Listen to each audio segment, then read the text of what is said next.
Hello guys, welcome to Compete Minds. As a part of police exam, మనం SI and constable కి సంబంధించిన previous years questions అనేది discuss చేయడం అయితే జరుగుతుంది. ఆల్రెడీ మనం వచ్చేసి మెయిన్స్ పేపర్ కంప్లీట్ చేసాం అండ్ నెక్స్ట్ వచ్చేసి ఎస్ఐకి సంబంధించిన ప్రిలిమ్స్ పేపర్ అనేది డిస్కస్ చేద్దామండి.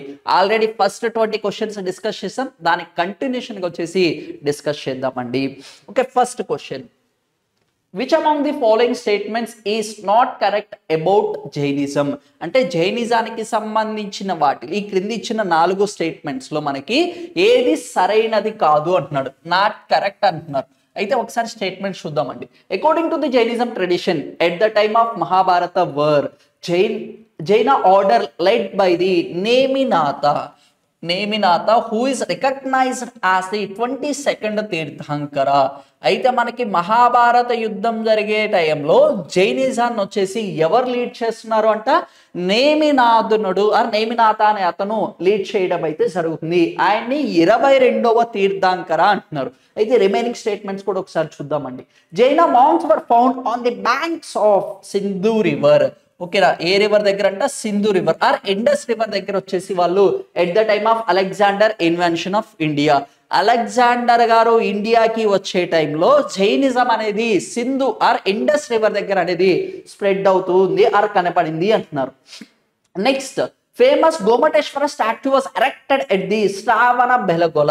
ఓకేనా, గోమటేశ్వర యొక్క స్టాచ్యూ అనేది శ్రావణ బెలగొలలో వచ్చేసి by Chamundaraya is a king of the Gangas in the 11th century. Ganga డైనాస్టీకి సంబంధించిన చాముండేశ్వర అనే ఆయన శ్రావణ బెలగొలలో గ్రోమటేశ్వర స్టాచ్యూ విగ్రహాన్ని మనకు వచ్చేసి ఆయన చూసుకోవడం, ఆయన కన్స్ట్రక్ట్ చేయించడం అయితే జరిగింది అంటున్నారు. నెక్స్ట్ వచ్చేసి ఫోర్త్ స్టేట్మెంట్ మనం అబ్జర్వ్ చేసి Mahavira is preached as a mixed of dialogue as the Ardhamagadhi అనే లాంగ్వేజ్ లో ఈయన టీచింగ్స్ అన్ని కూడా ఉండేవి. Classified into the 12 books, sacred books, వాటిని శృతాంగాస్ అంటారు. శృతాంగాస్ అనేవి మేజర్ గా తీసుకుంటే మనకి మేజర్ గా జైనిజం అంటే మీకు గుర్తుండాల్సింది ఫస్ట్ పాయింట్ అంగాస్, బుద్ధిజం అంటే మీకు గుర్తుండాల్సింది త్రిపీఠకాస్, సుత్తపీఠిక, వినయపీఠిక, అభిధమ్మ పీఠిక. మనకి ఇక్కడ మహావీర గారికి సంబంధించి తీసుకుంటే he's called it as an 24th tirthankara. Okay, నీ జైనిజానికి సంబంధించి తీర్థంకరాస్ అనే వాళ్ళు ఉండడం అయితే జరుగుతుంది. ద వర్డ్ జైనిజం అర్జినా అనే వర్డ్ నుంచి తీసుకోవడం అయితే జరిగింది. జైనిజం అంటే క్వాంకరర్ అని అర్థం కూడా రావడం అయితే జరుగుతుంది. మనకి ఎంతమంది ఉన్నారంట, తీర్థంకరాస్ వచ్చేసి 24 మంది తీర్థంకరాస్ ఉన్నారు. అందులో 24 అతను ఎవరు అంటే వర్ధమాన మహావీర. ఆయనకి సంబంధించి అర్ధమాగధి అనే లాంగ్వేజ్ లో వచ్చేసి ఆయన టీచ్ చేయడం అయితే జరిగింది. అర్ధమాగధి అండ్ ప్రాకృత లాంగ్వేజ్ లో కూడా ఆయన టీచ్ చేయడం అయితే జరిగింది. అంటే క్లాసిఫైడ్ ఇంటూ ది 12 అంగాస్ ఆర్ శృతాంగాస్ అంటున్నారు. వీటిని శృతాంగాస్ అని కూడా పిలవడం అయితే జరుగుతుంది. ఈ స్టేట్మెంట్ 4 అనేది కరెక్ట్. అండ్ స్టేట్మెంట్ 3 మనం అబ్జర్వ్ చేస్తే ఫేమస్ గోమటేశ్వర స్టాచ్యూ, ఈ గోమటేశ్వర విగ్రహాన్ని వచ్చేసి మనకి చెక్కి నిలబెట్టించింది ఎవరు అంటే గంగా వంశానికి చెందిన చాముండ రాయుడు అనే అతను చేయడం అయితే జరిగింది. ఇది కూడా కరెక్ట్ స్టేట్మెంటే. ఇక్కడ మనం జాగ్రత్తగా అబ్జర్వ్ చేస్తే మనకి గోమటేశ్వర స్టాచ్యూ అనేది మనకు వచ్చేసి మేజర్ గా తీసుకుంటే గంగా డైనాసిటీ వాళ్ళు వచ్చేసి గంగా వంశస్థులు అనే వాళ్ళే నిలబెట్టడం అయితే జరిగింది. ఈ శ్రావణ బెలగొలంలోనే చాలా ఫేమస్ అన్నమాట. ఇక్కడికి వచ్చేసి మనకి చంద్రగుప్త మౌర్య గారు కూడా మనకి ఈ ప్రాంతానికి విజిట్ చేయడం అయితే జరుగుతుంది. ఈ ప్రాంతంలోనే ఆయన ఫైనల్ గా సర్లేఖన వ్రతం, జైనిజానికి సంబంధించిన అల్టిమేట్ సాల్వేషన్ ఏదైనా ఉంది అంటే దాన్ని సర్లేఖన వ్రతం అని పిలవడం అయితే జరుగుతుంది. ఆ సర్లేఖన వ్రతం ఎక్కడ ప్రాక్టీస్ చేశారు అంటే శ్రావణ బెలగొలంలో అనేది ప్రాక్టీస్ చేయడం అయితే జరిగింది. ఎందుకంటే మనకి మగధ అనే ఏరియాలో దగ్గరగా 12 సంవత్సరాలు ఫెమైన్స్, కరువులు అనేది రావడం అయితే జరిగింది. ఆ ప్రాంతంలో ఉన్న వాళ్ళందరూ కూడా సౌత్ ఇండియాకి షిఫ్ట్ అవ్వడం అయితే జరిగింది. అదే టైంలో మనకు వచ్చేసి మనకి వర్ధమాన మహావీర గారు కూడా సౌత్ ఇండియా కర్ణాటకకి విజిట్ చేయడం అయితే జరుగుతుంది. అందుకోసం ఇక్కడ మనకి గోమటేశ్వర విగ్రహం, దీన్నే బాహుబలి విగ్రహం అని కూడా పిలవడం అయితే జరుగుతుంది. అది ఎక్కడంట, శ్రావణ బెలగొలంలో అనేది నిలబెట్టారు అంటున్నారు. అది కూడా మనకి కరెక్టే. భారతదేశంలో అలెగ్జాండర్ దండయాత్ర నాటికే జైనిజ సన్యాసులు సింధు నది ప్రాంతంలో ఉన్నట్లు తెలుస్తుంది అంటున్నారు. మీరు సింపుల్ గుర్తుపెట్టుకోండి, అలెగ్జాండర్ గారు భారతదేశానికి వచ్చినప్పుడు బాగా ఇన్ఫ్లుయెన్స్ అయిన రిలీజన్ కూడా ఏమైనా ఉంది అంటే, బాగా ఆయన ఆకర్షితుడైన మతం ఏదైనా ఉంది అంటే జైనిజం. ఆయన వాళ్ళ కంట్రీకి వెళ్ళినప్పుడు కూడా మేజర్గా వచ్చేసి జైనిజాన్ని ప్రమోట్ చేయడం అయితే జరిగింది. అంటే ఈ స్టేట్మెంట్ కూడా కరెక్టే. అండ్ ఫస్ట్ స్టేట్మెంట్ మనం అబ్జర్వ్ చేస్తే, ఓకేనా, జైనం సాంప్రదాయం ప్రకారం మహాభారత యుద్ధం నాటికే జైనిజానికి మతానికి సంబంధించి నేమినాథుడు నాయకత్వం వహిస్తున్నాడు. అతడే 21వ తీర్థంకర అంటున్నారు. 21 కాదమ్మా, సారీ 22 కాదు, 21వ తీర్థంకర. నేమినాథుడు అనే ఆయన 21వ తీర్థంకరగా వర్క్ చేయడం అయితే జరిగింది. అష్టనేమ అనే ఆయన వచ్చేసి 22వ తీర్థంకరగా వర్క్ చేయడం అయితే జరిగింది. 23వ తీర్థంకరగా మనకి పార్శ్వనాథ వర్క్ చేయడం అయితే జరిగింది. 24వ తీర్థంకరగా మనకి వర్ధమాన మహావీర గారు వర్క్ చేయడం అయితే జరిగింది. ఫస్ట్ తీర్థంకరగా రిషభనాథ గారు వచ్చేసి వర్క్ చేయడం అయితే జరిగింది. వర్ధమాన మహావీర గారికి సంబంధించిన సింబల్ ఏంటి అంటే లయన్ అనేది యూజ్ చేయడం అయితే జరిగింది. పార్శ్వనాథ గారికి సంబంధించిన సింబల్ ఏంటి అంటే స్నేక్. ఓకేనా. అరిస్టానైమాకి సంబంధించిన మనకి సింబల్ తీసుకుంటే శంఖే అనేది ఇతను యూజ్ చేయడం అయితే జరిగింది. నేమినాథుడికి సంబంధించిన సింబల్ ఏదైనా ఉంది అంటే బ్లూ వాటర్ లిల్లీ అనే దాన్ని ఆయన సింబల్ గా యూజ్ చేయడం అయితే జరిగింది. ఇక్కడ మనకి ఏమడుగుతున్నారు, సరైన వాక్యం కాదు అంటున్నారు. అంటే ఆప్షన్ 2 అనేది ఇక్కడ సరైనది కాదు. మన కరెక్ట్ ఆన్సర్ ఏంటమ్మా అంటే option 1 is the correct. Okay, next assertion and reason అనేది అడగటం అయితే జరుగుతుంది. ఇక్కడ మనం జాగ్రత్తగా అబ్జర్వ్ చేస్తే, Balban could not raise the numerical strength of army to the level of is reach later time of the Alauddin Khilji అంటున్నారు. రీజన్ చూస్తే మనకి Balban insisted upon highest birth as an essential qualification for the appointment or the higher civil and military post. ఓకేనా. ఇక్కడ బాల్బన్ అనే ఆయన ఏం చెప్తున్నాడు అంటే హైయెస్ట్ పొజిషన్ లో పొందడం కోసం వంశంలోనే పుట్టాలి అంటున్నాడు. అది అని చెప్పడం అయితే జరుగుతుంది. మన తెలుగులో అబ్జర్వ్ చేస్తే మనం జాగ్రత్తగా చూడండి, బాల్బన్ యొక్క సైన్యము సంఖ్యాపరంగా అల్లావుద్దీన్ ఖిల్జీ కన్నా సైన్యం కన్నా అంత పెద్దది కాదు అంటున్నాడు. బాల్బన్ యొక్క సైన్యం అనేది అల్లావుద్దీన్ ఖిల్జీ కన్నా అంత పెద్దది కాదు. ఇక్కడ మీరు జాగ్రత్తగా అబ్జర్వ్ చేస్తే బాల్బన్ అనే ఆయన స్లేవ్ బానిస వంశానికి చెందిన ఆయన. ఈయన మేజర్ గా వచ్చేసి నార్త్ ఇండియాకి సంబంధించి ఢిల్లీని క్యాపిటల్ గా చేసుకుంటూ 2 డైనాసిటీస్ ఉత్తర భారతదేశాన్ని పరిపాలించడం అయితే జరిగింది. First one Delhi sultanates and next వచ్చేసి మొఘల్ డైనాసిటీ వాళ్ళు ఉన్నారు. వీళ్ళు వచ్చేసి 1206 నుంచి 1526 వరకు పరిపాలించడం అయితే జరిగింది. వీళ్ళు వచ్చేసి 1526 నుంచి 1707 వరకు ఎర్లీ మొఘల్స్ అనే వాళ్ళు పరిపాలించడం అయితే జరిగింది. ఈ ఢిల్లీ సల్తనైట్స్ మనం తీసుకుంటే మేజర్ గా తీసుకుంటే 5 డైనాసిటీస్ ఉండడం అయితే జరిగింది. Slave dynasty, Khilji dynasty, Syed dynasty, Tughlaq dynasty and Lodi dynasty వాళ్ళు వచ్చేసి మనకి పరిపాలించడం అయితే జరిగింది. ఈ బాల్బన్ అనే ఆయన స్లేవ్ డైనాసిటీకి చెందిన ఆయన. అల్లావుద్దీన్ ఖిల్జీ వచ్చేసి మనకి ఖిల్జీ డైనాసిటీకి చెందిన ఆయన. ఈ అల్లావుద్దీన్ ఖిల్జీ గురించి మనం చెప్పుకోవాలి అంటే మొట్టమొదటిసారిగా ఢిల్లీ సల్తనేట్కి సంబంధించి సుల్తాన్ వంశానికి చెందిన అతను సౌత్ ఇండియాకి ఇన్వైట్ చేసింది ఫస్ట్ పర్సన్ ఎవరు అంటే అల్లావుద్దీన్ ఖిల్జీ గారిని పిలవడం అయితే జరుగుతుంది. ఆయన వచ్చేసి రణతంబూర్ అనే ఏరియాని, ఎట్ ద సేమ్ టైం వచ్చేసి కర్ణాటక ప్రావిన్సెస్ ని, ఈ మిగిలిన సౌత్ ఇండియా మొత్తాన్ని కూడా కృష్ణా బ్యాంక్స్ దగ్గర ఏదైతే ఉందో అవన్నిటిని కూడా కాంకర్ చేయడం అయితే జరిగింది. నార్త్ ఇండియన్ కాంకర్ చేశాడు, at the same time south Indian కూడా కాంకర్ చేయడం అయితే జరిగింది.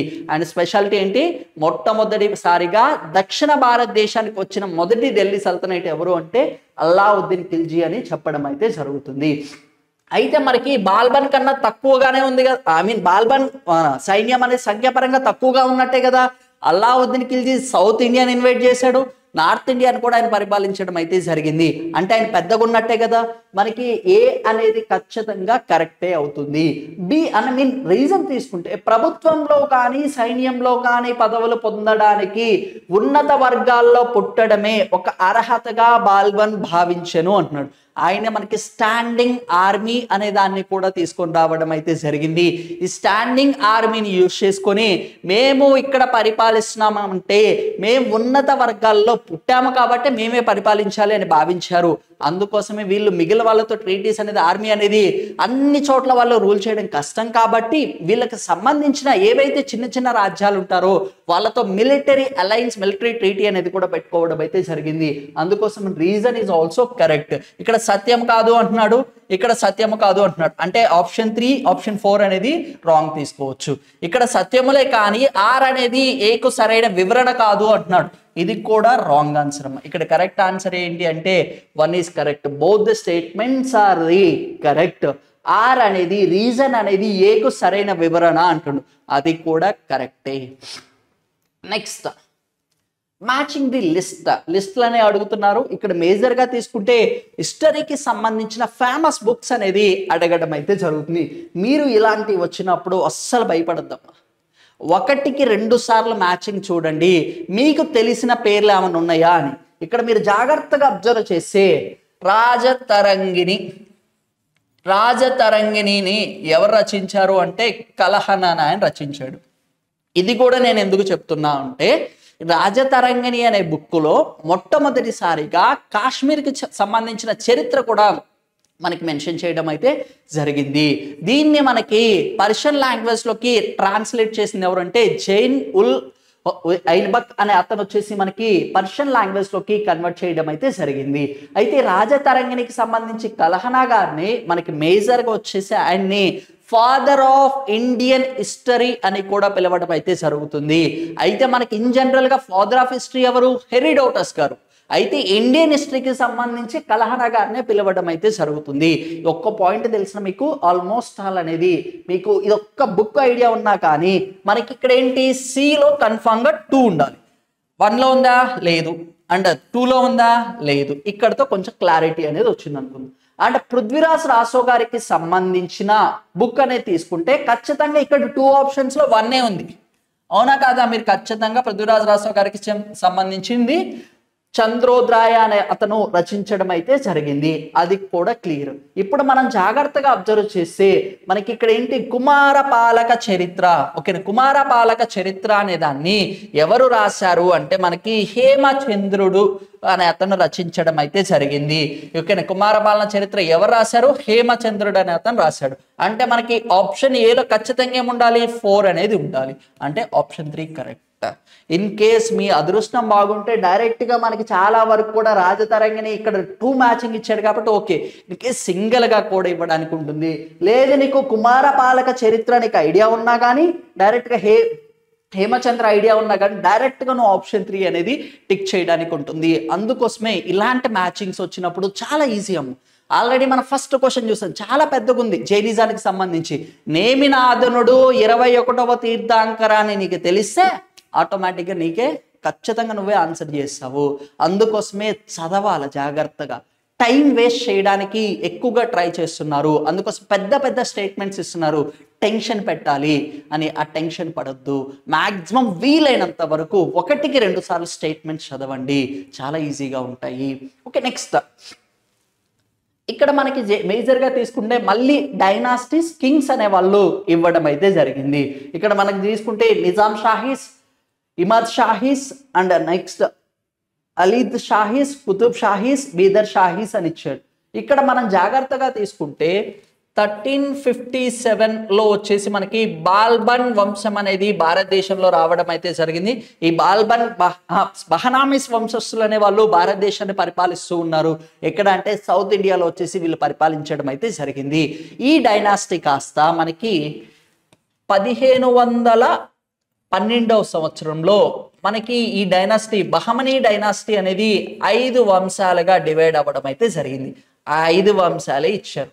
ఓకేనా, వీళ్ళు వచ్చేసి బీదర్, గోల్కొండ, బీరర్, అహ్మదాబాద్ అండ్ బీర్జాపూర్. ఓకే, ఈ 5 ప్రావిన్సెస్ లో బహమనీ డైనాసిటీ అనేది పరిపాలించడం అయితే జరిగింది. ఇక్కడ అందరికి తెలిసిందే బహమనీ డైనాసిటీకి సంబంధించి లాస్ట్ డైనాసిటీ ఏదైనా ఉంది అంటే గోల్కొండాస్. ఈ గోల్కొండ దాన్ని ఎవరు పరిపాలిస్తున్నారు అంటే కుతుబ్ షాహీస్. అందుకోసం ఇక్కడ చూడండి జాగ్రత్తగా, డీలో ఖచ్చితంగా 2 ఉండాలి. అన్నిట్లో ఉందిగా, అన్నిట్లో ఉందా లేదా? అంటే మనకు వచ్చినవి చూడండి, అంటే సమ్వేర్ ఇంకొంచెం జాగ్రత్తగా కాన్సన్ట్రేట్ చేస్తే మనకి నిజాం షాహీస్ అనే వాళ్ళని ఎవరు పరిపాలించే వాళ్ళు అంటే మనకు వచ్చేసి నిజాం షాహీస్ అనే వాళ్ళు అహ్మద్ నగర్ను వచ్చేసి పరిపాలించడం అయితే జరిగింది. అంటే ఏ అనేది మనకి ఎంత అవ్వాలి, 4 అనేది అవ్వాలి. ఏ అనేది 4 ఏమంది అంటే option 4 is the correct. And Imad Shahis వచ్చేసి వాళ్ళు ఎక్కడ పరిపాలిస్తున్నారు అంటే బీరర్ నగరాన్ని పరిపాలించడం అయితే జరుగుతుంది. ఆదిల్ షాహీస్ అనే వాళ్ళు ఎక్కడ పరిపాలిస్తున్నారు, ఓకే బి వచ్చేసి ఎంతమ్మా అంటే 4. కనీసం ఇక్కడ చూడండి, కుతుబ్ షాహీస్ వచ్చేసి మనకి గోల్కొండ పరిపాలిస్తున్నారు. నిజాం షాహీస్ అనే వాళ్ళు వచ్చేసి మనకి ఎక్కడ పరిపాలిస్తున్నారు అంటే అహ్మద్ నగర్ లో పరిపాలిస్తున్నారు. అండ్ నెక్స్ట్ వచ్చేసి బి వచ్చేసి మనం జాగ్రత్తగా అబ్జర్వ్ చేస్తే ఎంత ఉండాలి అంటే 3 ఉండాలి. బీరర్ ప్రావిన్స్ లో వచ్చేసి వాళ్ళు పరిపాలించడం అయితే జరుగుతుంది. అండ్ నెక్స్ట్ వచ్చేసి మనకి సి అనేది తీసుకుంటే ఎంత ఉండాలి అంటే బీర్జాపూర్ వచ్చేసి ఎవరు బీర్జాపూర్ వచ్చేసి ఆదిల్ షాహీస్ వాళ్ళు వచ్చేసి పరిపాలించడం అయితే జరుగుతుంది. అండ్ నెక్స్ట్ బీదర్ వచ్చేసి మనకి బిరద్ షాహీస్ వచ్చేసి బీదర్ ప్రావిన్స్ వచ్చేసి పరిపాలించడం అయితే జరుగుతుంది. ఇక్కడ మీరు లాస్ట్ ఆప్షన్ తెలిసినా కానీ మిగిలిన 2 ఆప్షన్స్ కూడా ఎలిమినేట్ చేసుకోవచ్చు. బీదర్, బీరద్, ఓకేనా. బీదర్ డైనాసిటీ షాహీస్ అనే వాళ్ళు పరిపాలించడం అయితే జరుగుతుంది. ఇక్కడ మీరు జాగ్రత్తగా అబ్జర్వ్ చేస్తే లాస్ట్ ఆప్షన్ ఖచ్చితంగా 1 ఉంది. అలా అయినా మీకు ఇంకొంచెం ఐడియా ఉన్నా కానీ ఎలిమినేట్ చేసి మనకి ఆన్సర్ చేయడానికి చాలా ఈజీగా ఉంటుంది. Okay, next question. Which of the following statements is not correct about the Bahmani Kingdom?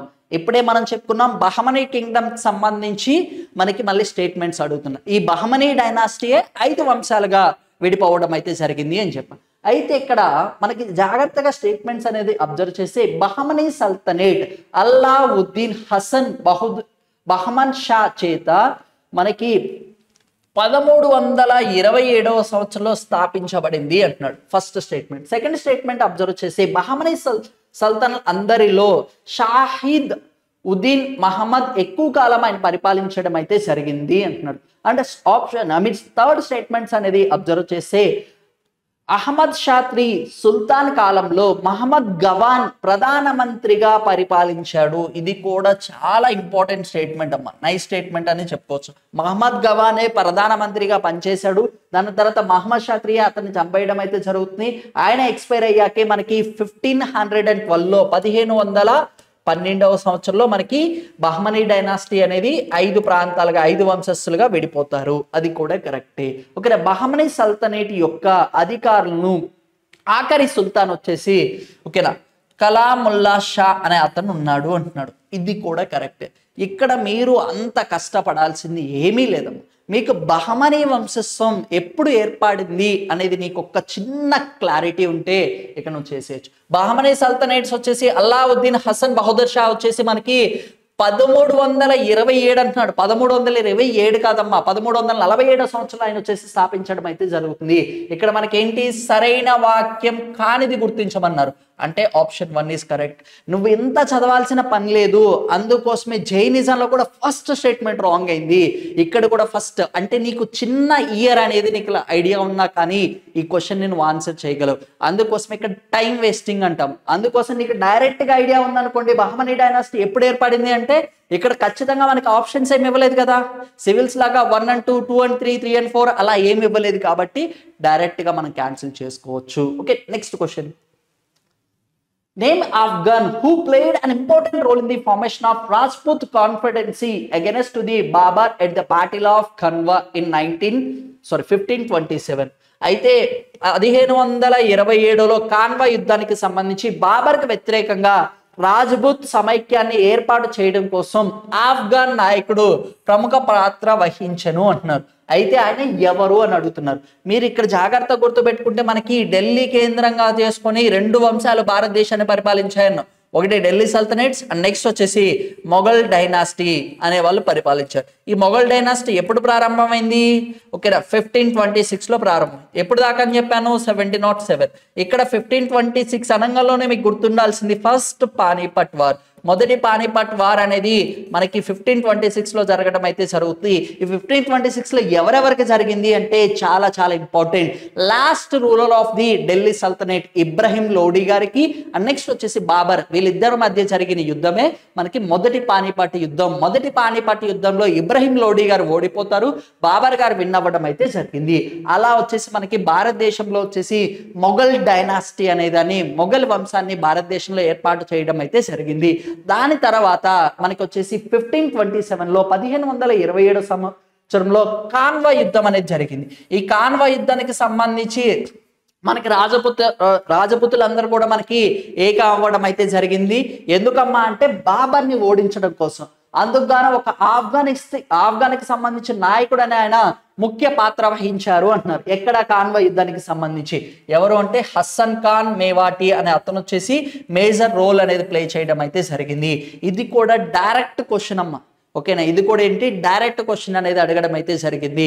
అందుకోసమే వార్స్ ఎవరెవరికి జరిగాయి, సపోర్టర్స్ ఎవరు అనేది కూడా ఒకసారి చూడండి. Next question, which of the following statements is not correct about Shivaji coronation ceremony. Okay, ఇక్కడ మనం జాగ్రత్తగా అబ్జర్వ్ చేసి ఈ క్రింది వాటిలో సరైన వాక్యం కానిది గుర్తించండి అంటున్నారు.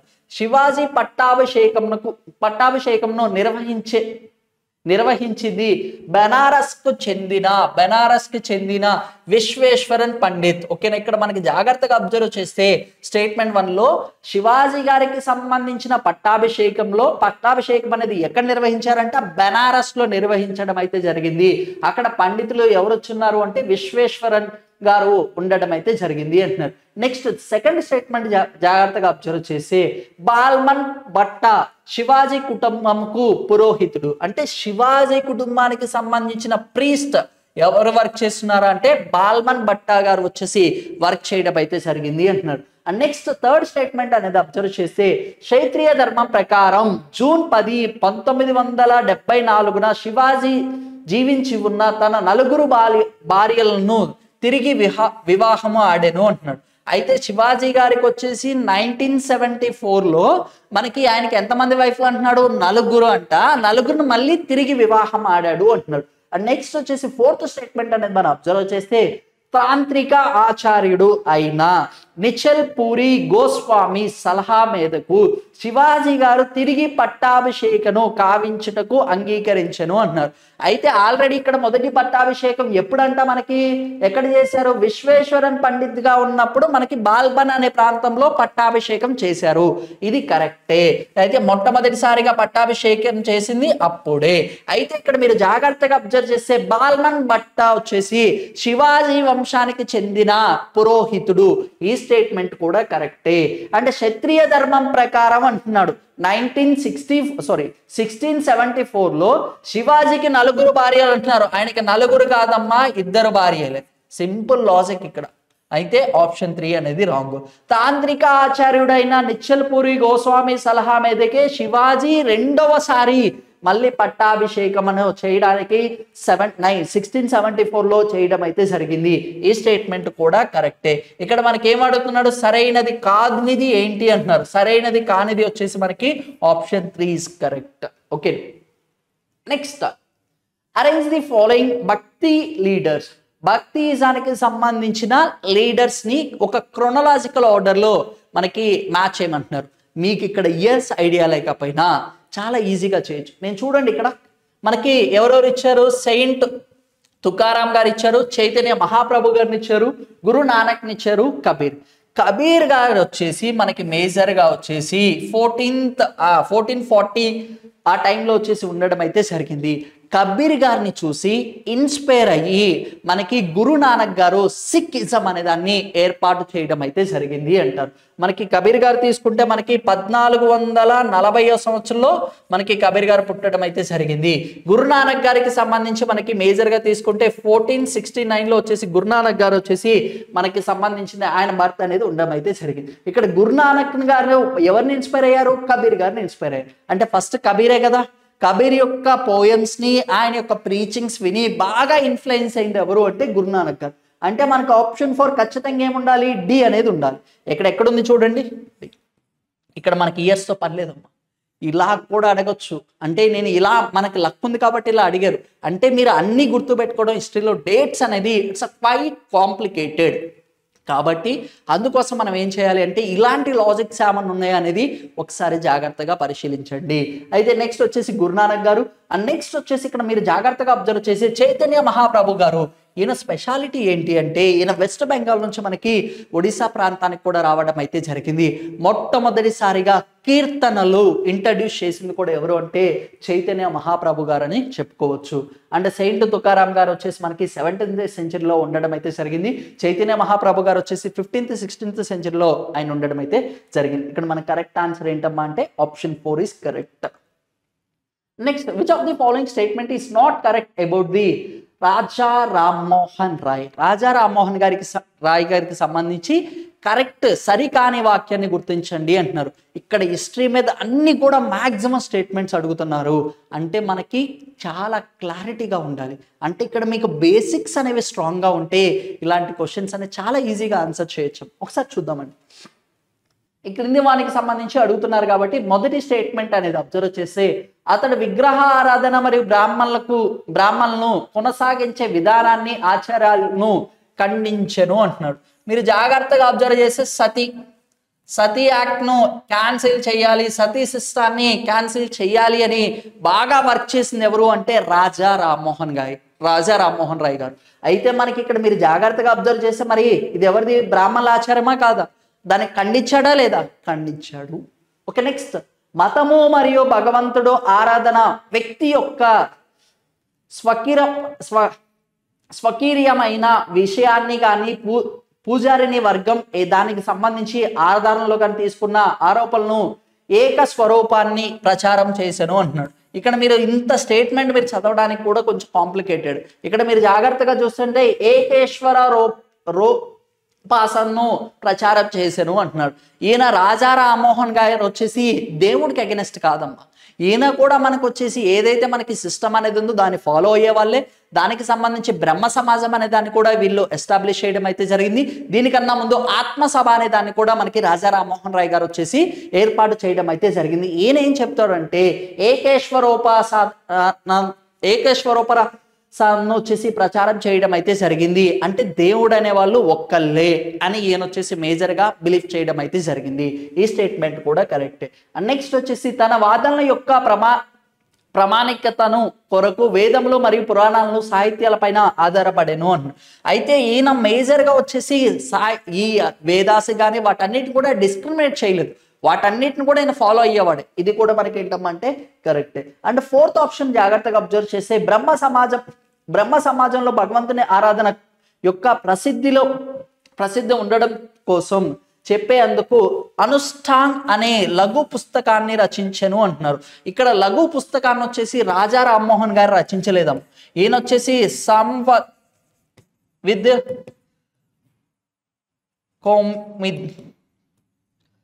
సంవిధాన్ కౌమిన్ అనే పుస్తకాన్ని వచ్చేసి ఈయన ఒక నావెల్ని వచ్చేసి మేజర్గా రచించడం అయితే జరిగింది.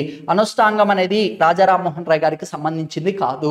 ఓకే, ఇక్కడ ఆప్షన్ 4 అనేది రాంగ్ గా ఉంది. మనకి సరైనది కాదు అన్నారు కాబట్టి ఆప్షన్ 4. బ్రహ్మ సమాజాన్ని కూడా మనకి మేజర్గా ఈయన ఎస్టాబ్లిష్ చేయడం అయితే జరిగింది. సతీ అబాలిషన్ యాక్ట్ అనేది కూడా మనకి తీసుకుంటే 1829లో ఈయన సతీ అబాలిషన్ అనేది చేయడం అయితే జరిగింది. ఆ టైంలో వచ్చేసి లార్డ్ విలియం బెంటిక్ గారు వచ్చేసి మనకి వైస్ రాయ్గా ఇండియాకి వర్క్ చేయడం అయితే జరుగుతుంది. గవర్నర్ జనరల్ ఆఫ్ ఇండియాగా మనకి వర్క్ చేయడం అయితే జరుగుతుంది. ఇది కూడా ఒకసారి గుర్తుపెట్టుకోండి, ఇది కూడా అడగడానికి ఛాన్సెస్ అనేది ఉంటాయి. నెక్స్ట్, ఇక్కడ మళ్ళీ స్టేట్మెంట్స్ అడుగుతున్నారు, ఒకసారి జాగ్రత్తగా చూద్దామండి. భారతదేశంలో పోర్చుగీసు వారి సంబంధించినంత వరకు ఈ క్రింది వానిలో సరైనది కానిది గుర్తించండి అంటున్నారు. ఇందులో ఏది సరైనది కాదు అంటున్నారు. ఓకే, 1498 సంవత్సరంలో వాస్కోడిగామా మలబార్ తీరంలో కాలికట్ను చేరాక అక్కడ హిందూ రాజైన జమిరిన్ ఇతన్ని సాధారణంగా అందించెను అంటున్నారు. ఓకేనా, ఇక్కడ మనం జాగ్రత్తగా చూసుకుంటే మనకి 1498 సంవత్సరంలో మనకి వాస్కోడిగామా గారు వచ్చేసి మనకి వాస్కోడిగామా మలబార్ తీరానికి కాలికట్కి వచ్చేసి రావడం అయితే జరిగింది. అక్కడ హిందూ రాజైన జామరిన్ అనే అతన్ని సాధారణంగా ఆదరించను అంటున్నాడు. అంటే ఆయన్ని యాక్సెప్ట్ చేశారు అంటున్నారు. ఇక్కడ జామరిన్ అనేది మనకి ఇక్కడ రాజు పేరు కాదమ్మా. మనకి ఫస్ట్ తీసుకుంటే ఇంగ్లీషులకు సంబంధించి ఫస్ట్ వచ్చింది ఎవరు అంటే ఇండియాకి పోర్చుగీస్ వాళ్ళు. లాస్ట్ వెళ్ళిపోయింది కూడా ఎవరు అంటే పోర్చుగీస్ వాళ్ళు. వీళ్ళు ఎక్కడికి వచ్చారు? కాలికట్కి రావడం అయితే జరిగింది. మలబార్ కోస్ట్, మలబార్ తీరంకి వీళ్ళు రావడం అయితే జరిగింది. జామరిన్ అంటే మనకి పోర్చుగీస్ వారు ఎవరినైనా ఉద్దేశించి మాట్లాడేటప్పుడు జామరిన్ అని పిలవడం అయితే జరుగుతుంది. ఇక్కడ ఆ స్టేట్మెంట్ అనేది కరెక్ట్ అని చెప్పుకోవచ్చు. అండ్ నెక్స్ట్ సెకండ్ స్టేట్మెంట్ అనేది అబ్జర్వ్ చేస్తే భారతదేశంలో మొదటి పోర్చుగీస్ గవర్నర్ అయిన Francis de Almeida blue water policy, blue water విధానాన్ని అవలంబించను అంటున్నాడు. ఓకేనా, ఫ్రాన్సిస్ డి ఆల్మిడా అనే ఆయన బ్లూ వాటర్ పాలసీ ఫాలో అయ్యాడంటే ఎస్, ఈయన ఫాలో అవ్వడం అయితే జరిగింది.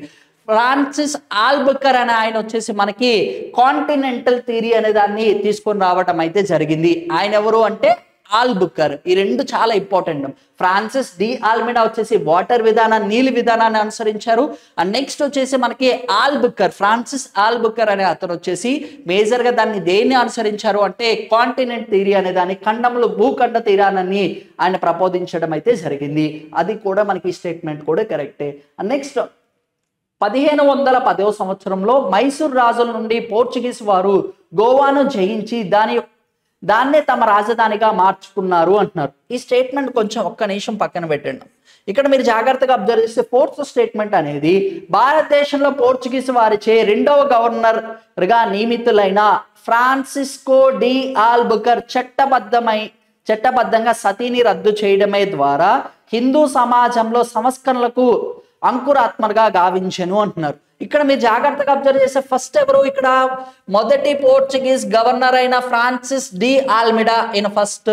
సెకండ్ ఎవరు ఫ్రాన్సిస్కో డి ఆల్బుకర్. ఇది కూడా కరెక్టే, అంటే ఆప్షన్ 4 కూడా కరెక్టే. ఇక్కడ మనకేంటి సరైనది కానిది గుర్తించండి అంటున్నారు. 1510వ సంవత్సరంలో పోర్చుగీస్ అనే వాళ్ళు గోవాని క్యాప్చర్ చేయలేదు. గోవాని ఎప్పుడు క్యాప్చర్ చేశారు అంటే 1530వ సంవత్సరంలో గోవాని క్యాప్చర్ చేయడం అయితే జరిగింది. ఇది డైరెక్ట్ గా పోర్చుగీస్ వాళ్ళు గోవాకి వెళ్ళలేదు. కాలికట్కి రీచ్ అయ్యాక అక్కడ స్టే చేసి 1530వ సంవత్సరంలో మనకు వచ్చేసి మైసూర్ రాజుని ఓడించి తర్వాత పోర్చుగీస్ అనే వాళ్ళు గోవాని జయించడం అయితే జరిగింది. దాని తర్వాత వాళ్ళు గోవాని రాజధానిగా మార్చుకోవడం అయితే జరిగింది. ఇది ఎప్పుడు అంటే 1530వ సంవత్సరంలో. అది కూడా జాగ్రత్తగా గుర్తుపెట్టుకోండి. ఫ్రాన్సిస్కో ఆల్బుకర్ గారిని గుర్తుపెట్టుకుంటే కాంటినెంటల్ థియరీ అని గుర్తుపెట్టుకోండి. అక్కడ నీటి విధానం బ్లూ వాటర్ పాలసీ అయితే ఇక్కడ కాంటినెంటల్ థియరీ అని గుర్తుపెట్టుకోండి. ఇక్కడ మనకి సరైనది కాదు అంటున్నారు కాబట్టి ఆప్షన్ 3 ఇస్ కరెక్ట్. ఇక్కడ మీరు జాగ్రత్తగా అబ్జర్వ్ చేస్తే మళ్ళీ మనకి ఏమడుగుతున్నారమ్మా అంటే మ్యాచ్ ది ఫాలోయింగ్ అడగడం అయితే జరుగుతుంది. మ్యాచ్ ది ఫాలోయింగ్ అనేది మీరు జాగ్రత్తగా అబ్జర్వ్ చేస్తే ఇక్కడ మనకి ఏమేమి అడుగుతున్నారు అంటే Indian association, Purna స్వరజనిక Sabha, and next వచ్చేసి Madras Mahajana and Bombay presidency associations అనేవి అడగడం అయితే జరుగుతుంది. ఇవి చాలా జాగ్రత్తగా గుర్తుపెట్టుకోవచ్చు. మనకి 1885లో వచ్చేసి కాంగ్రెస్ పార్టీ అనేది ఏర్పాటు చేయడం అయితే జరిగింది. INC, Indian national Congress. Indian national Congress ఎవరు ఎస్టాబ్లిష్ చేశారు అంటే ఏవో హ్యూమ్ గారు ఏర్పాటు చేయడం అయితే జరిగింది. ఎవరైతే ఏన్షియంట్ చదువుతూ ఉంటారో మనకి ఏన్షియంట్ చదివేటప్పుడు చాలా క్లియర్ గా ఉండడం అయితే జరుగుతుంది. కాంగ్రెస్ పార్టీ ఏర్పడక ముందే మనకి చాలా పార్టీస్ అనేది ఉండడం అయితే జరిగింది. అందులో మేజర్ గా తీసుకుంటే మనకి ఫస్ట్ ఏం అడుగుతున్నాడు ఇండియన్ అసోసియేషన్ అంటున్నాడు. ఇండియన్ అసోసియేషన్ ఎప్పుడు ఏర్పడింది 1876 సంవత్సరంలో ఏర్పాటు చేయడం అయితే జరిగింది. అండ్ పూర్ణ స్వజనిక సభ అనేది మనకి 1860వ సంవత్సరంలో ఏర్పాటు చేయడం 1870వ సంవత్సరంలో ఏర్పాటు చేయడం అయితే జరిగింది. మద్రాస్ మహాసభ అనేది మనకు వచ్చేసి 1884వ సంవత్సరంలో ఏర్పాటు చేయడం అయితే జరిగింది. And next Bombay presidency association వచ్చేసి మనకి 1885లో వచ్చేసి ఏర్పాటు చేయడం అయితే జరిగింది. ఇలా మనకి ఏం అడుగుతున్నారమ్మా అంటే వీటికి సంబంధించిన క్రోనలాజికల్ ఆర్డర్ అడుగుతున్నారు. ఈ క్రోనలాజికల్ ఆర్డర్ మన జాగ్రత్తగా అబ్జర్వ్ చేస్తే ఫస్ట్ వన్ వచ్చేసి పూర్ణ స్వరజనిక సభ. ఇది ఎప్పుడు అంటే 1870వ సంవత్సరంలో. అంటే బి వచ్చేసి మనకి ఫస్ట్ ఆప్షన్ వచ్చేసి బి ఉండాలి. ఫస్ట్ ఆప్షన్ బి ఉంది ఏంటమ్మా అంటే ఇది ఒక్కటే ఉండడం అయితే జరిగింది.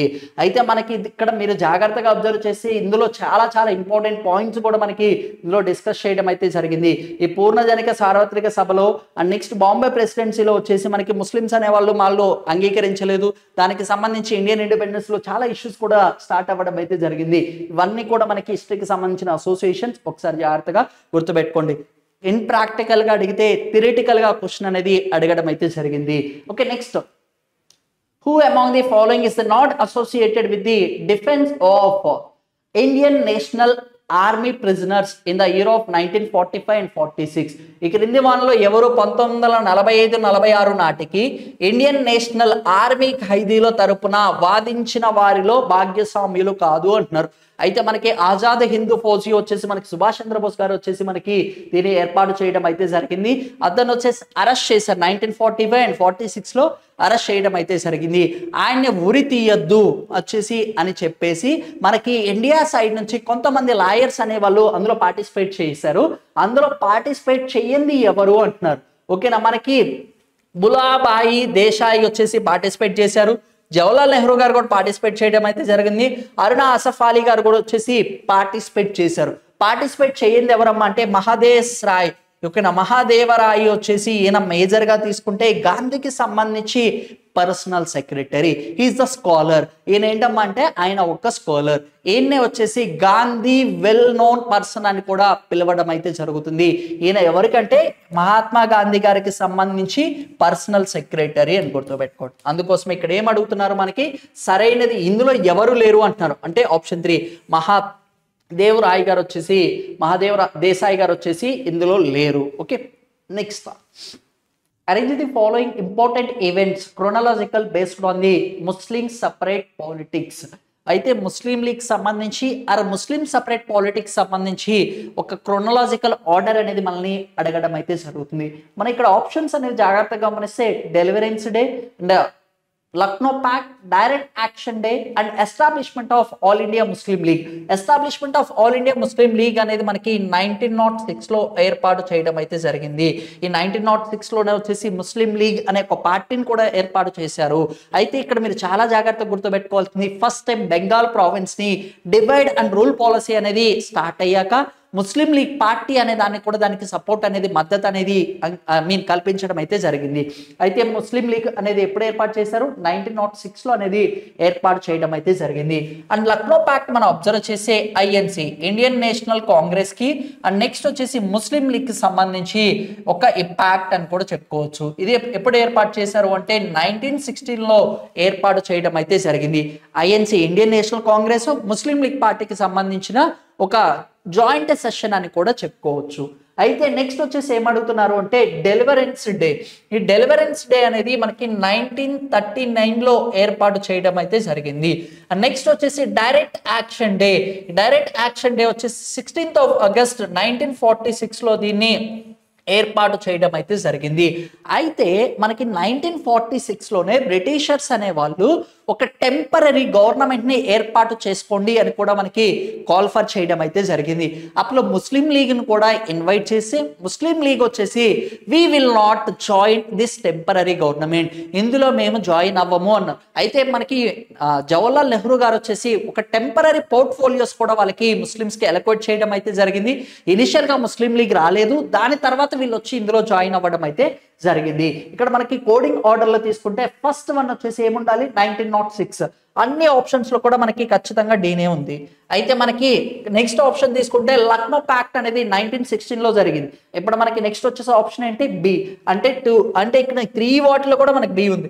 నెక్స్ట్ మనం జాగ్రత్తగా అబ్జర్వ్ చేస్తే డెలివరెన్స్ డే అనేది మనకి నెక్స్ట్ సీక్వెన్స్ లో ఉంటుంది. దాని తర్వాత వచ్చేసి మనకి డైరెక్ట్ యాక్షన్ డే 1946 లో అనేది కండక్ట్ చేయడం అయితే జరిగింది. ఓకే, కరెక్ట్ సీక్వెన్స్ తీసుకుంటే option 2 is the correct. Which of the following options on the nature of the 1857 is not correct? 1857 సంబంధించి సిపాయి మ్యూటనీలో వచ్చేసి ఈ క్రింది వాళ్ళలో కరెక్ట్ కానిది ఏంటి అంటున్నారు. ఇక్కడ మీరు జాగ్రత్తగా అబ్జర్వ్ చేయండి ఒకసారి. ఓకే, జేమ్స్ సెల్లీ 1857 తిరుగుబాటులో దేశీయ భక్తి లేని సమర్థపూరిత సిపాయిల తిరుగుబాట్లు అని దీన్ని దేశీయ నాయకులు కానీ ప్రజల ఆదరణ లేవు అంటున్నారు. ఇక్కడ జాన్ సెల్లీ అనే అతను 1857 రిపోర్ట్, ఓకేనా, 1857 తిరుగుబాటుని మనకి ఫస్ట్ వార్ ఆఫ్ ఇండిపెండెన్స్, భారతదేశంలో మొట్టమొదటిసారిగా స్వతంత్రం కోసం చేసిన యుద్ధాన్ని మనకి 1857 రివోల్ట్ అని పిలవడం అయితే జరుగుతుంది. జాన్ సెల్లీ గారు వచ్చేసి మేజర్గా 1857 రివోల్ట్ తిరుగుబాటును దేశభక్తి లేదు, సామర్థ్యపూరిత సిపాయిల తిరుగుబాటు, సామర్థ్యం లేదు, దేశీయ నాయకత్వం కానీ ప్రజల ఆదరణ లేవు, ప్రజలు కూడా దీన్ని ఆదరించలేదు అంటున్నారు. అయితే సమ్ ఎక్స్టెంట్ ఇది కరెక్టే. ఎందుకు కరెక్ట్ అని చెప్తున్నాము అంటే ఇది మేజర్గా తీసుకుంటే సర్టైన్ కింగ్స్ అనే వాళ్ళు వాళ్ళ పవర్ అనేది లాస్ అవుతున్నారు. అందుకోసం వచ్చేసి ఒకళ్ళు తెలియకుండా ఒకళ్ళు ఈ సిపాయిల తిరుగుబాటులో జాయిన్ అవ్వడం అయితే జరిగింది. బట్ ఈ సిపాయిల తిరుగుబాటులో వచ్చేసి మనకి ఎలాంటి మోడర్న్ వెపన్స్ అనేవి కూడా లేవు. మనకు ఆ టైంలో ఆరోస్ అండ్ బౌస్ ఉన్నాయి.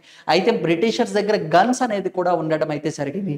అందుకోసం సమ్ ఎక్స్టెంట్ వరకు దీన్ని వచ్చేసి మనం ఏమని చెప్తాము అంటే ఆప్షన్ 1 అనేది కరెక్ట్ అని చెప్పుకోవచ్చు. అది ఎవరు పిలిచారు అంటే జాన్ సెల్లీ గారు పిలిచారు.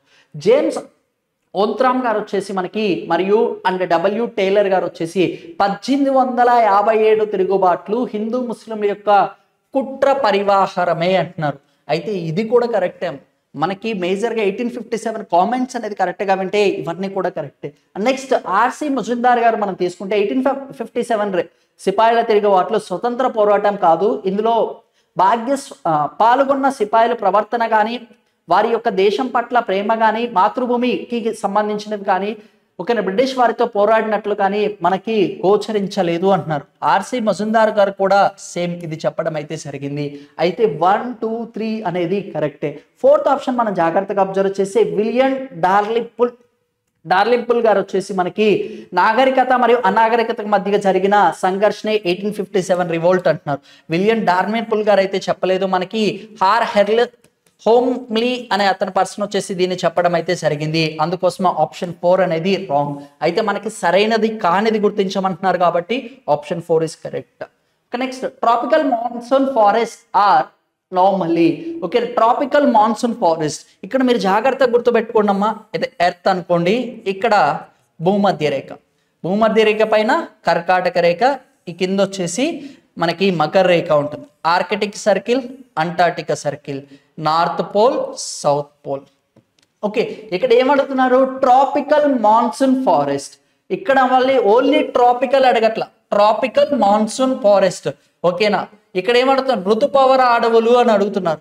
మాన్సూన్ అంటే ప్రెసిపిటేషన్ ఉండాలిగా, ప్రెసిపిటేషన్ ఉంటే మనకి ఖచ్చితంగా ఆ ఫారెస్ట్ ఎలాంటి ఫారెస్ట్ అవుతాయమ్మా అంటే డెసిడ్యురీ ఫారెస్ట్ అని పిలవడం అయితే జరుగుతుంది. ఆకురాల్చే అడవులు. డెసిడ్యురీ ఫారెస్ట్ అనేవి థిన్ ఫారెస్ట్ అని కూడా చెప్తూ ఉంటాము. ఇవి వచ్చేసి మేజర్గా సీజనల్గా వాళ్ళ యొక్క ట్రీ యొక్క సంబంధించిన లీవ్స్ అనేవి షెడ్ అవుతూ ఉంటే మళ్ళీ రైపన్ అనేది అవ్వడం అయితే జరుగుతుంది. అందుకోసం ఇక్కడ కరెక్ట్ ఆన్సర్ ఏంటి అంటే ఇక్కడ ఎప్పుడైనా మీరు చూడండి మాన్సూన్ అంటే మీకు డెసిడ్యురస్ అని గుర్తుండాలి. ఓన్లీ ట్రాపికల్ ఫారెస్ట్ అని అడిగితే ఎవర్ గ్రీన్ ఫారెస్ట్ అని గుర్తుపెట్టుకోండి. ఇవి టెంపరేట్ రీజన్స్ అంటాం, వీటిని ఏమంటారు ఉష్ణమండల ప్రాంతాలు అంటాం. ఇక్కడ ఈ టెంపరేట్ రీజన్స్ అని అడిగితే ఎప్పుడైనా మనకి డైరెక్ట్ గా ఆన్సర్ ఏంటి అంటే టెంపరేట్ ఫారెస్ట్, సమశీతోష్ణ స్థితి అడవులు అని పిలవడం అయితే జరుగుతుంది. మడ అడవులు అంటున్నారు. మ్యాంగ్రోవ్స్ ఫారెస్ట్ అనేది మనకి బ్రాకిష్ వాటర్ కానీ ఏదైనా ఒక వాటర్ స్టోర్ అయినప్పుడు మనకి క్రియేట్ అయిన ఫారెస్ట్ ని మ్యాంగ్రోవ్స్ ఫారెస్ట్ అంటారు. ఇండియాకి సంబంధించి లార్జెస్ట్ మ్యాంగ్రోవ్స్ ఫారెస్ట్ ఏంటి అంటే సుందర్బన్స్ ని మనకి మడ అడవులు అనేది పిలవడం అయితే జరుగుతుంది. ఈ మడ అడవులన్నిటిని కూడా సంరక్షించడం కోసం ఇంటర్నేషనల్ కన్వెన్షన్ కూడా ఒకటి ఉండడం అయితే జరిగింది. దాన్నే రామ్సార్ అంటాం. రామ్సార్ కన్వెన్షన్ అనేది కూడా తీసుకొని రావడం అయితే జరిగింది. ఈ రామ్సార్ కన్వెన్షన్ కి సంబంధించి ఇండియాకి సంబంధించి ఎన్ని సైట్స్ ఉన్నాయంటే 82 రామ్సార్ సైట్స్ అనేది కూడా ఉండడం అయితే జరిగింది ఇండియాకి సంబంధించి. ఇండియా వచ్చేసి 1982లో రామ్సార్ కన్వెన్షన్ లో జాయిన్ అవ్వడం అయితే జరిగింది. ప్రతి సంవత్సరం కూడా ఫిబ్రవరి 2వ తారీఖునే మనకు వచ్చేసి వరల్డ్ వెట్లాండ్స్ డే కింద అనేది సెలబ్రేట్ చేసుకోవడం అయితే జరుగుతుంది. చిత్తడి నేల దినోత్సవం కింద అనేది సెలబ్రేట్ చేసుకుంటారు. ఆ చిత్తడి నేలలో ఉన్న అడవుల్ని మనకి మడ అడవులు, వెట్లాండ్స్ ఆర్ వెట్లాండ్ ఫారెస్ట్ అని పిలవడం అయితే జరుగుతుంది. Next the predominant vegetation of desert hot deserts, ఓకేనా. మనకి ఇక్కడ మనకి ఎడారి ప్రాంతాలకు సంబంధించి ప్రాముఖ్యంగా ఉండేవి ఏంటి అని అడుగుతున్నారు.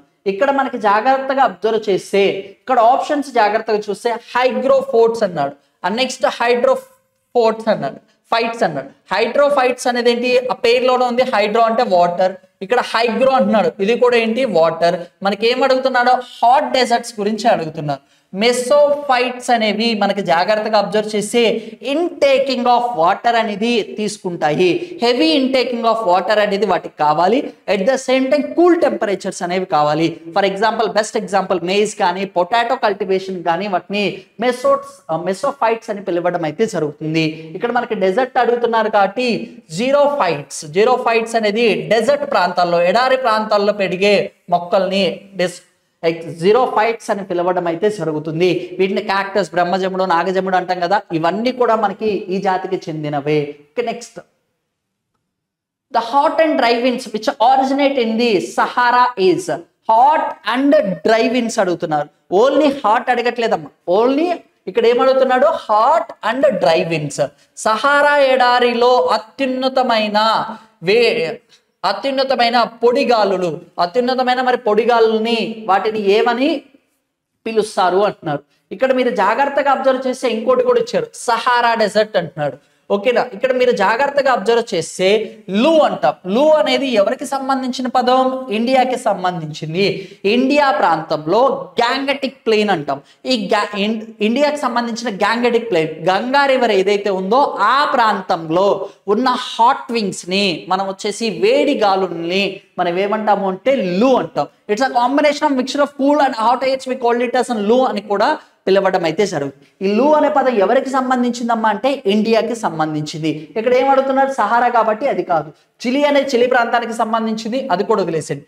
ఓకే, ఇక్కడ మీరు జాగ్రత్తగా అబ్జర్వ్ చేస్తే లెవిహే అనేది మనకి సహారా డెజర్ట్ నుంచి గాలులన్నీ కూడా మెడిటరేనియన్ సీకి వెళ్తే అక్కడ పిలిచే మనకి లోకల్ నేమ్ ఏంటమ్మా అంటే మనకు వచ్చింది లెహివే. ఓకే, లెహివే అనేది మెడిటరేనియన్ సీ ప్రాంతంలో పిలుస్తూ ఉంటారు. ఓకేనా,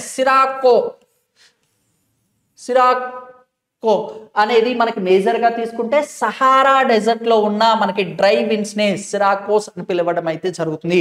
చిరుక్ అనేది ఈజిప్ట్ ప్రాంతంలో ఉన్న కోల్డ్ వింగ్స్ ని పిలవడం అయితే జరుగుతుంది.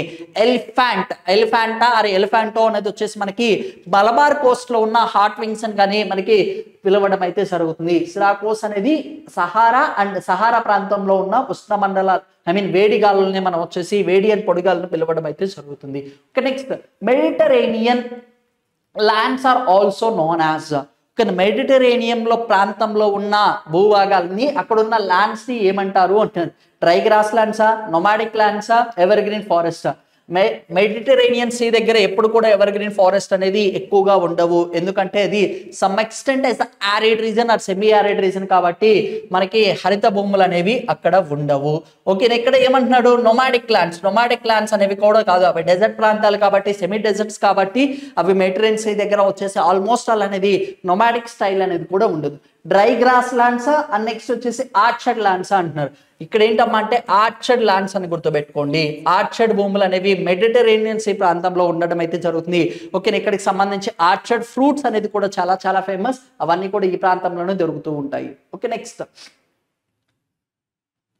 the planet that takes 88 days to make one revolution about the sun. ఓకేనా, ఒక గ్రహం అనేది సూర్యుని చుట్టూ తిరగడానికి జస్ట్ 88 రోజులే పడుతుంది అంటున్నారు. అది ఏంటి అంటున్నారు. ఇక్కడ మీరు జాగ్రత్తగా అబ్జర్వ్ చేస్తే సన్ తర్వాత Mercury, Venus, Earth, Mars, and next వచ్చేసి జూపిటర్, సాట్రాన్, యురేనస్, నెప్ట్యూన్. చివరిగా ఉండే గ్రహం ఏంటమ్మా అంటే నెప్ట్యూన్. ఫస్ట్ ఉండేది ఏంటి, మెర్క్యూరీ. ఇవన్నీ కూడా ఇక్కడ ఎర్త్ అనుకుంటే, సన్ అనుకుంటే, సన్ అనే ఆవిడ ఎప్పుడు సూర్యుడు అని ఆయన కాన్స్టెంట్. అన్ని గ్రహాలు కూడా మనకి ఎలక్ట్రికల్ ఆర్బిట్ లో ఇలా సూర్యుడి చుట్టూ అనేది రెవల్యూషన్ అనేది చేస్తూ ఉంటాయి. రొటేషన్ అంటే తన చుట్టూ తాను తిరగడాన్ని రొటేషన్ అని పిలవడం అయితే జరుగుతుంది. రెవల్యూషన్ అంటే సూర్యుని చుట్టూ తన చుట్టూ తాను తిరుగుతూ సూర్యుని చుట్టూ తిరిగేదాన్ని మనకి రెవల్యూషన్ అని పిలవడం అయితే జరుగుతుంది. ఎర్త్ వచ్చేసి ఒక రెవల్యూషన్ కంప్లీట్ చేయడానికి 365 డేస్ పడుతుంది. ఓకేనా, అంటే అప్రాక్సిమేట్లీ 1 year అని అందరం చెప్తాం. అయితే ఇక్కడ ఏమడుగుతున్నాడు, 88 రోజుల్లో సూర్యుని చుట్టూ తిరిగే గ్రహం ఏంటి అంటున్నారు. అదేంటమ్మా అంటే మెర్క్యూరీ. ఇది చాలా డైరెక్ట్ గా ఆన్సర్ చేయొచ్చు. ఇక్కడ సూర్యుడికి దగ్గరలో ఉన్నది ఏంటి, మెర్క్యూరీ కదా. మెర్క్యూరీ అనేది ఎలక్ట్రికల్ ఆర్బిట్ తీసుకుంటే డిస్టెన్స్ అనేది ఎలా ఉంటుంది, తక్కువగా ఉంటుంది. నెక్స్ట్ వచ్చేసి వీనస్ వచ్చేసి 288 డేస్ లో కంప్లీట్ చేయడం అయితే జరుగుతుంది. ఎర్త్ వచ్చేసి 365 డేస్ లో కంప్లీట్ చేయడం అయితే జరుగుతుంది. మార్స్ వచ్చేసి అప్రాక్సిమేట్లీ 380 డేస్ అనేది ప్లస్ అనేది తీసుకోవడం అయితే జరుగుతుంది. జూపిటర్ కూడా మనకి అప్రాక్సిమేట్లీ 11 ఇయర్స్ తీసుకుంటుంది. ఇక్కడ మీరు జాగ్రత్తగా గుర్తుపెట్టుకుంటే ఉపగ్రహాలకు సంబంధించి సాటర్న్ కూడా గుర్తుపెట్టుకోండి. సాటర్న్కి వచ్చేసి మనకి 145 ఉపగ్రహాలు ఉండడం అయితే జరిగింది. జూపిటర్కి వచ్చేసి 95 ఉపగ్రహాలు అనేది ఉండడం అయితే జరుగుతుంది.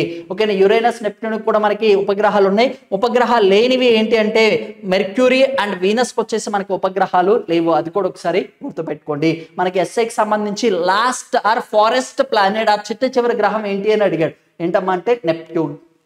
Next, which one of the following is the source reason for formation of air masses.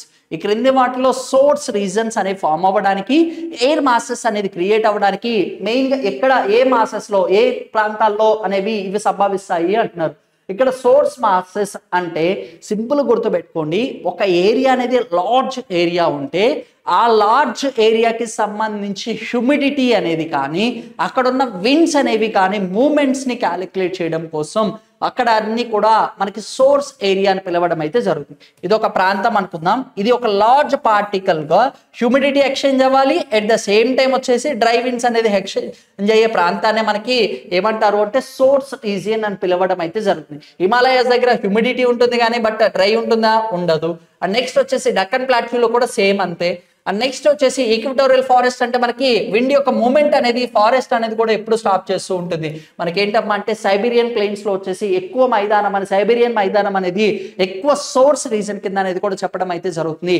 World అని తీసుకుంటే లార్జెస్ట్ ప్లెయిన్ కూడా తీసుకుంటే సైబీరియన్ ప్లెయిన్స్ అని కూడా చెప్పుకోవచ్చు. అయితే సోర్స్ రీజన్ అంటే ఏం లేదు, ఎక్కువ ప్రాంతం ఉండాలి, ఎక్కువ ప్రాంతంలో మనకి విండ్ అనేది ఎక్స్చేంజ్ అవుతూ ఉండాలి. దాన్నే మనకి వచ్చేసి సోర్స్ రీజన్ అని పిలుస్తూ ఉంటాము. సైబీరియన్ ప్లెయిన్ వచ్చేసి అప్రాక్సిమేట్లీ మనకి 12 lakhs స్క్వేర్ మైల్స్ అనేది కూడా ఉండడం అయితే జరిగింది.